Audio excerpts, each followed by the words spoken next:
What's good? What's good, everybody? Welcome back to another episode of The Urban Platform Speaks. Make sure to like and subscribe as you tune into the channel. Check out the content. And with that being said, man, I was watching Running Back podcast, right? And this episode was a really good episode because they had Cuttino Mobley on there, and he was telling about his time in the NBA and some of the greats that he played with. Right, and he spoke about Charles Barkley, Scottie Pippen, and guys like that, right? Hakeem Olajuwon, and it's good to listen to guys who played in the league, and they talk about the greats that they played with and how the great players that they played with really shaped their game and helped them turn into really good basketball players or great basketball players, right? So during this later in that episode, they got to the part where they were talking about centers, and he was ranking the centers. But the interesting thing about it is he said when the topic of Victor Wembayama came up. And so Cuttino Mobley said that he think that back in the day, Victor Wembayama would not have had the same success that he's having, or wouldn't be able to do the things that he's doing today back then, which I have had this discussion plenty of times with people and telling them that the 80s and the 90s and the early 2000s, like that era of basketball was a lot more physical, and it would have definitely been for Victor Wembanyama. He even said that he don't even he think that Victor Wembanyama would have been on the bench, right? Which raised some eyebrows with other people, but I feel the same way. Today's style of basketball is like so wide open that Victor Wembanyama can get away with things and do things today that he would not have been able to do back in past eras because it was just so physical, right?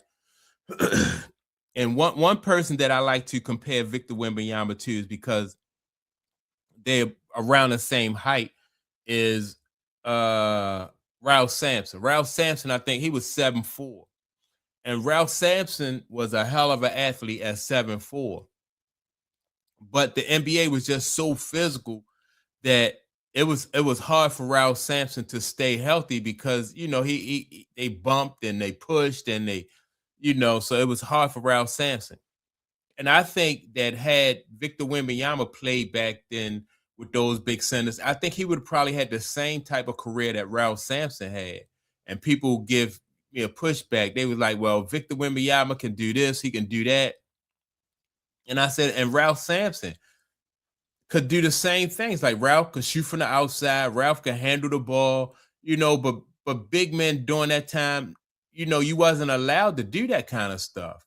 Because like I said, it was so physical, and then everybody had roles to play. Like Victor Wembanyama, he don't have to stay in the paint. He could move around the court. Whereas though Ralph Sampson had to, he had to play a certain kind of way because that's how basketball was back then, right?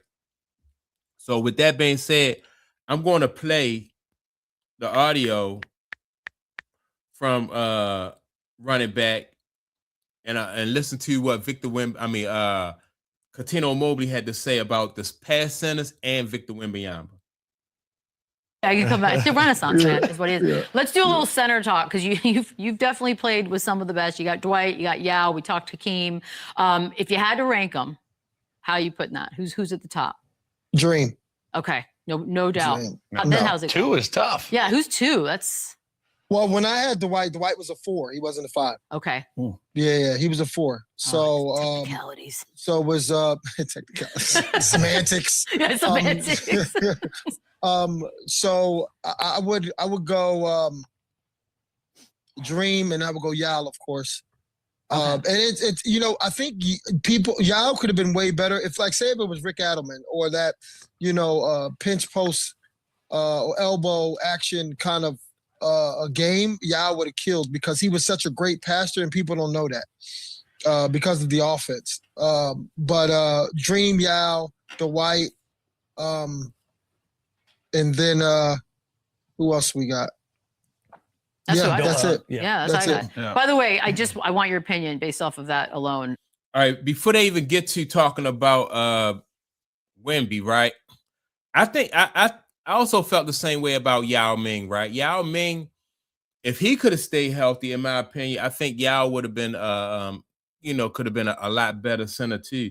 So, but Cuttino says that Yao, they had Yao running the wrong kind of offense that really didn't suit his talent. So I didn't really, but I just thought it was health with Yao. Yao could have really he could have really dominated more than what he already did.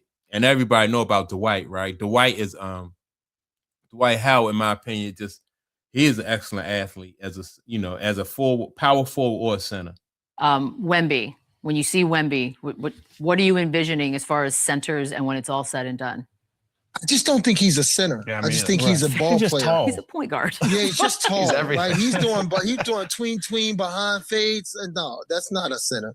Do we need That's a new not it. position name? Like maybe we need to come up with something new. But Cuttino, have you seen anything like him? The way he handles and like it's I different. mean, the closest thing I've seen is, but if you think about it, bro, you guys are younger. Kevin Garnett, like they still ones in 90, what was it, 90? Oh, the full court 1-on-1. I remember the video. Bro, Kevin Garnett, you couldn't beat him. Yeah. You couldn't beat him. And then there's KD that came along, and that's Wemby basically.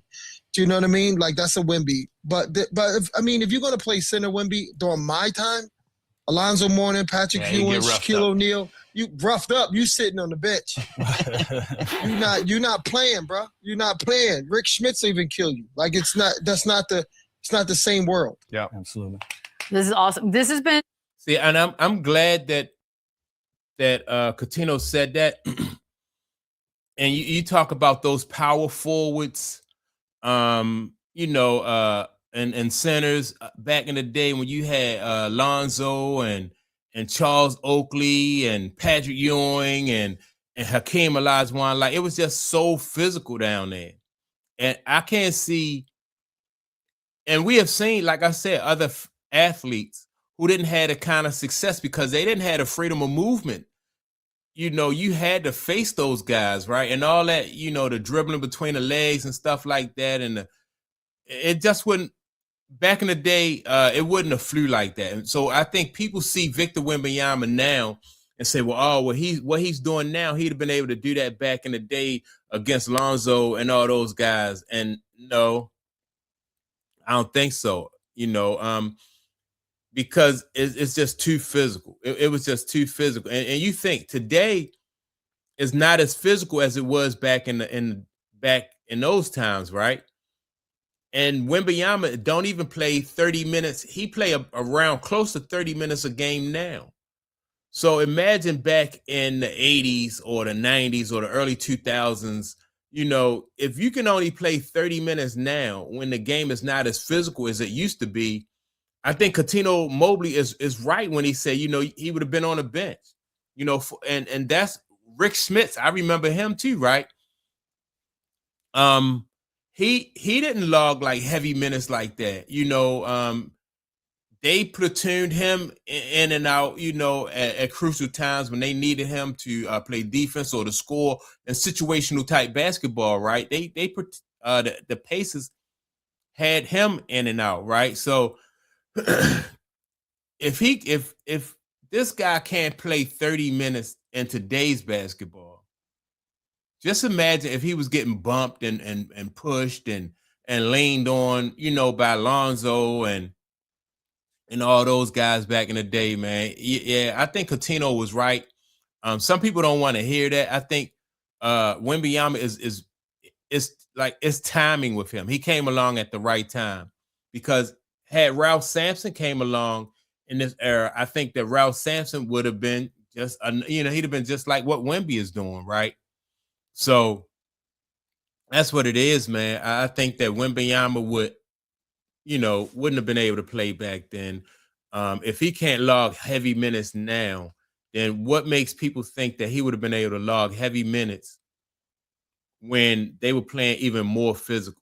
And you didn't have the freedom of movement, you know what I mean? Like there was position basketball. So either if you're going to be the center, or a power forward, and you're going to go up against guys at that position, who's going to be physical with you. They're going to be bumping you. They're going to be leaning on you, and you know, at both ends of the court.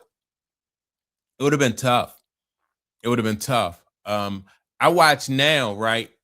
Certain physical players around the league are able to go up against Wemby and have success. Like when Zion goes directly at Wemby, it's just a lot for him to deal with because Zion Williams is just so strong and so explosive that really Wemby can't really, you know, once Zion gets going downhill, Wemby can't do that. I mean, Wemby can't defend against that, right? And so it was a lot of physical guys in the league back then that Wemby would have had issues with. And I definitely agree with what Cuttino Mobley is saying. So that's my take on it. Make sure to like and subscribe to the channel. Don't forget to leave a comment. And with that being said, man, I'm going to check y'all out in the next video. Peace.